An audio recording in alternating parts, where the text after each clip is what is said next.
चंदनपुर नामक गाँव में महेश नामक गोटे गरीब लोक रोला।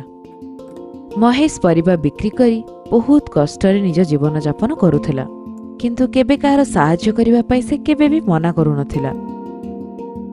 एमिति करिबा द्वारा ता घरे केवल जेतिकी जरूरी सेतिकी ही टंका रहुथिला। दिने महेश निज स्त्री मालती आउ पुओ दीपू सहित घरे बसीथिला। मम्मी कौन एई वर्ष भी मो जन्मदिन मंदिर रे पालन हब? ना पुओ, एई वर्ष मंदिर रे भोग दबा छड़ा तोर जन्मदिनटा एई घरे धूमधाम रे पालन हब। मु ता पई अलगा करी पैसा आगुरु संचय करी रखिची।